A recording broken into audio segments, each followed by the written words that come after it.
Dans une époque où l'iniquité régnait sur de nombreuses villes, Dieu choisit un prophète, Jonas, pour accomplir une mission particulière. Bien reçu, mon ami. Nous nous reverrons la prochaine fois.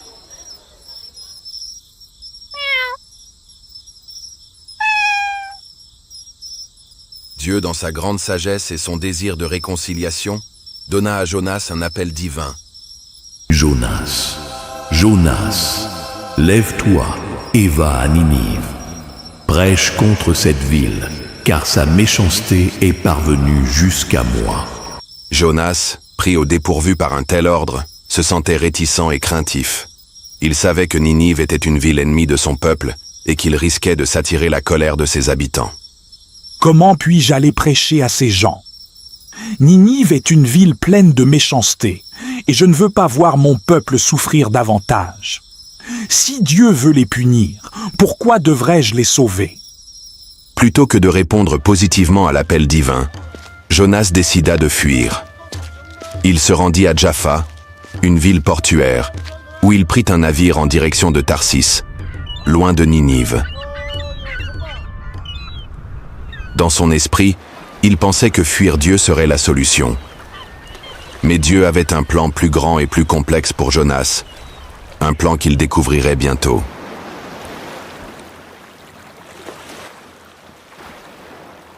Alors que le bateau voguait paisiblement au début, une force divine se manifesta soudainement. Un vent violent souffla sur la mer, et la mer devint déchaînée. La tempête était si violente que le bateau semblait prêt à se briser sous la furie des vagues. Les marins, pris de panique, crièrent désespérément à leurs dieux respectifs, espérant trouver une solution à ce danger imminent. Ô Dieu de la mer, sauve-nous! Pourquoi cette tempête? Dieu des vents, aie pitié de nous et calme cette furie! Nous allons tous périr si cela continue. Que devons-nous faire? Les marins, désespérés par l'intensité de la tempête, commencèrent à jeter dans la mer tout ce qui alourdissait le bateau, espérant alléger le navire pour l'aider à résister à la violence de la mer. Mais leurs prières et leurs actions n'avaient aucun effet sur la tempête. Au cœur de cette grande agitation, Jonas se trouvait dans la cale du navire, profondément endormi, insensible à la tempête qui faisait rage au-dessus de lui. Le capitaine, ne comprenant pas pourquoi Jonas ne réagissait pas, se précipita vers lui, furieux et confus, lui ordonnant de prier son Dieu. « Pourquoi dormez-vous, homme de Dieu? Prie ton Dieu, peut-être qu'il nous sauvera. Nous avons tout essayé, mais la tempête ne cesse de grandir. » Alors que la tempête faisait rage et que les marins ne comprenaient pas pourquoi cela leur arrivait, ils décidèrent de tirer au sort pour découvrir la cause de leur malheur. Le sort tomba sur Jonas.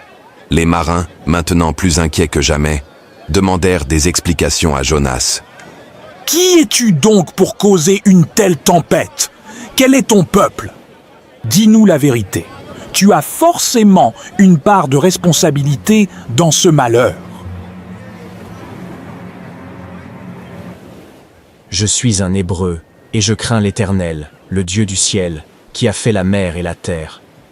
C'est à cause de moi que cette tempête s'est déchaînée, car j'ai fui l'ordre de Dieu. Il m'a demandé d'aller à Ninive, mais j'ai pris la direction opposée. Je sais maintenant que cette tempête est un châtiment divin.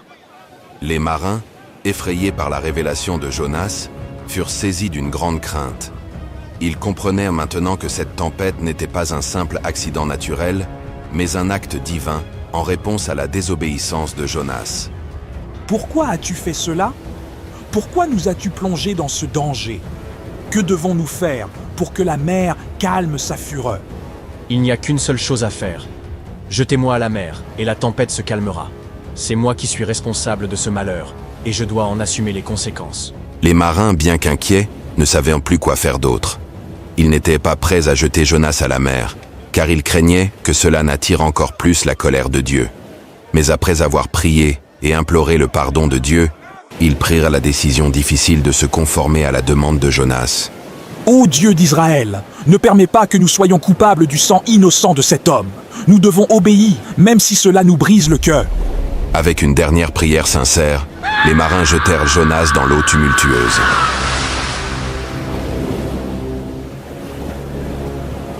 À l'instant où Jonas toucha la mer, une grande créature marine, souvent appelé un grand poisson, se précipita vers lui. En un instant, il fut englouti par la bête et la mer devint calme.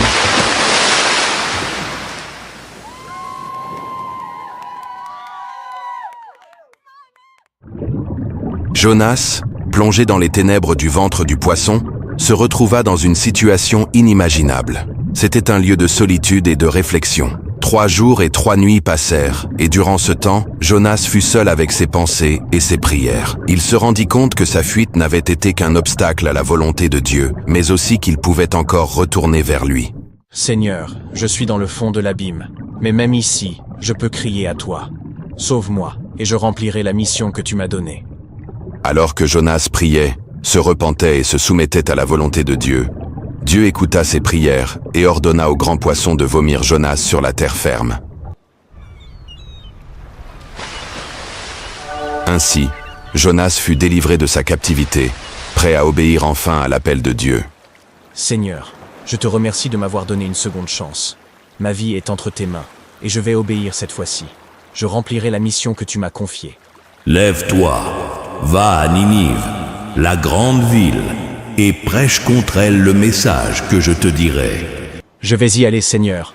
Je ne fuirai plus, mais je prêcherai ce que tu m'ordonnes. Avec la ferme intention d'accomplir sa mission, Jonas se mit en route pour Ninive. Il savait que cette ville, grande et pécheresse, avait besoin d'entendre le message de repentance que Dieu lui avait confié. Arrêtez de vous battre, voyons. Reviens ici, sale petit voleur. Ceste ma marchandise. Non, taille une voleuse. Mais arrête-toi, saleté de bête. Tu n'entends pas?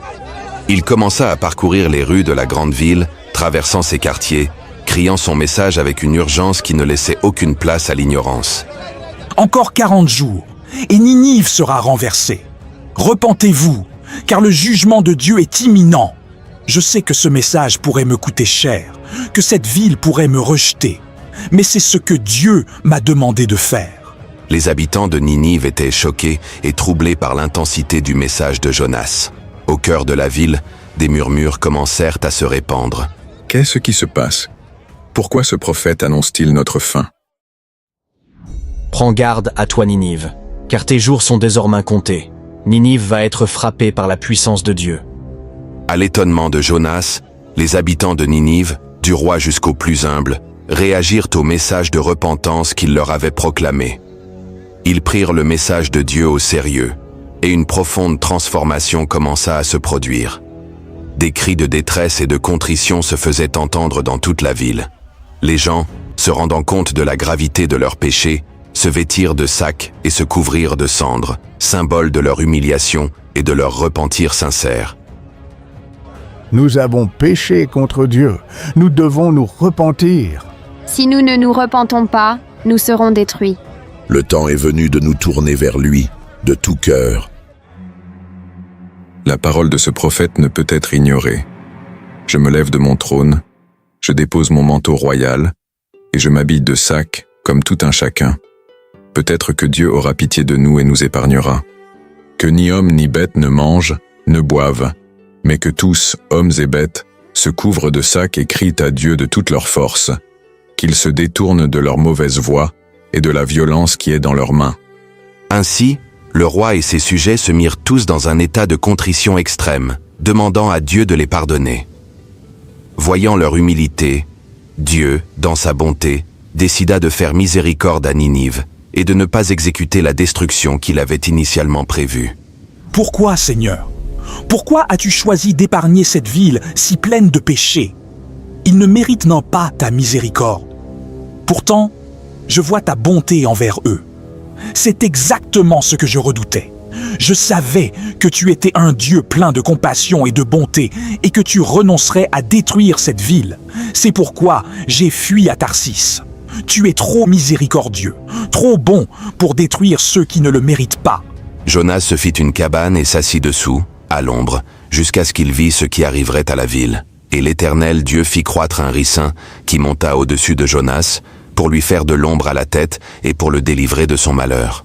Jonas se réjouit grandement de ce ricin. Mais le matin du jour suivant, Dieu fit venir un ver qui attaqua le ricin, et il se dessécha.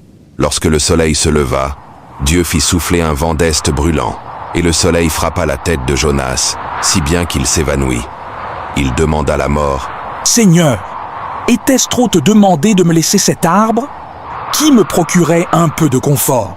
C'est injuste, je préfère mourir que de voir Ninive encore debout. » Jonas, tu as pitié de ce ricin que tu n'as pas fait croître, qui est né en une nuit et a disparu en une nuit. Et toi, tu t'indignes que je n'ai pas pitié de Ninive, cette grande ville, avec ses habitants innocents qui ne savent pas ce qu'ils font, et de plus, beaucoup d'animaux. Ne devrais-je pas avoir de la compassion pour eux? Dieu, dans un acte de pédagogie et de miséricorde infinie, expliqua à Jonas que sa compassion allait bien au-delà des considérations humaines.